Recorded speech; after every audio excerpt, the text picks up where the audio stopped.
ये शिवलिंग जलाधारी एलईडी पर जितने लोग देख रहे हैं वो एलईडी पर स्मरण करेंगे, जितने लोग आस्था चैनल पर देख रहे हैं वो आस्था चैनल पर देखेंगे। आपको स्मरण आना चाहिए आपकी बुद्धि में कि क्यों सियोर वाला महाराज कहता है कि बेलपत्री यहां चढ़ाओ, बेलपत्री वहां चढ़ाओ, अशोक सुंदरी वाले स्थान पर ये चढ़ाओ, अशोक सुंदरी वाले स्थान पर दुर्वा चढ़ाओ, या बेलपत्री का भाग चढ़ाओ, या बिंदी लगाओ। उसका कारण आज आप समझिएगा। ये शिवलिंग, ये जलाधारी, ये गणेश, कार्तिकेय और अशोक सुंदरी का स्थान। उत्तर की ओर ये जलाधारी होती है। कहां होती है ये? जम के बोलो जरा। उत्तर की ओर ये जलाधारी होती है, जहां उत्तर की ओर इसका जल जाता है। जब हम बेलपत्र को अशोक सुंदरी पर चढ़ाते हैं, शिवजी के शिवलिंग पर इस डंडी के मुख को, जब हमने एक अशोक सुंदरी पर बेलपत्र चढ़ा दी, डंडी का मुख उधर है। हमने जब शिवलिंग पर बेलपत्र चढ़ाई, डंडी का मुख उधर है और हम बैठे इधर है। अब उत्तर की ओर जलाधारी जा रही है, आप बैठे कहां हो? जल्दी बोलो, कहां बैठे हो आप?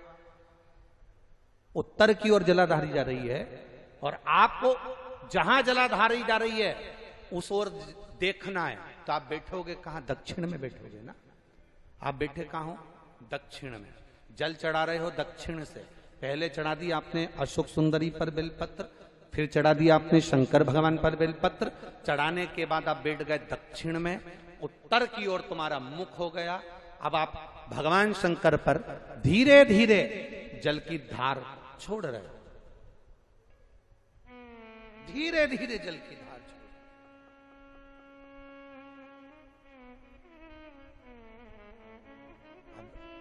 जब आप धीरे धीरे जल की धार छोड़ रहे हो, अपने मन की कामना कर कर जब भगवान शंकर को आप जल की धार दे रहे हो, अपने मन की कामना कह रहे हो, तब भगवान देवाधिदेव महादेव अपने तीसरे नेत्र से अशोक सुंदरी को निहार कर उस जल में फल प्रदान कर कर, जब हम जल को झेल कर आचमन करते हैं या रोग मुक्ति के लिए या कोई व्यापार वृद्धि के लिए उस जल को लेकर जाते हैं, तो देवाधिदेव महादेव का तीसरे नेत्र का तेज हमें प्राप्त हो जाता है, जिससे हमारा रोग भी समाप्त होता है और हमारा कार्य भी सफल होता है। अब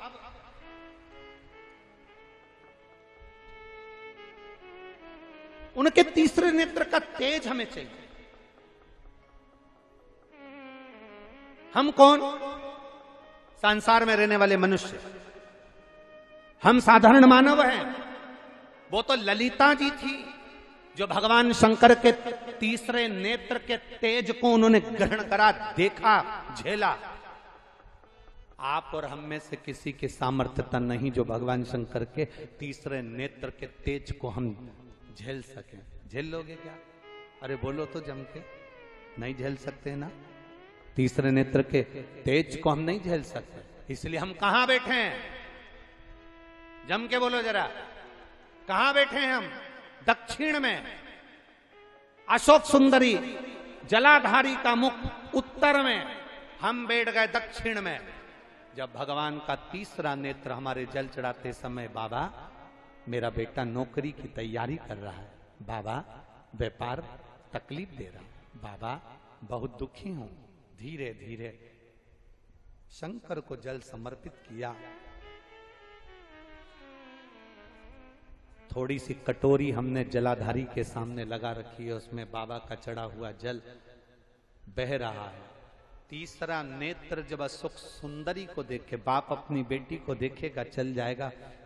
बाप की दृष्टि अपनी पुत्री पर पड़ेगी तो पुत्री भी निवेदन करेगी, और वो जल जब पड़ा, नेत्र की दृष्टि जब पड़ी अशोक सुंदरी पर, चढ़ा हुआ जल जब नीचे की ओर जाता है, अशोक सुंदरी से लगता हुआ हमारी कटोरी में, पात्र में आता है, उस जल को जब हम झेल कर पीते हैं या घर लेकर जाते हैं, लोग पूछते हैं शिवजी पे चढ़े हुए जल से रोग कैसे मिटता है? उसका कारण केवल एक है, शंकर का तीसरा नेत्र अपने भक्तों के लिए नित्य प्रति हर पल तैयारी में खुलता है। ऐसा नहीं कि बंद रहता।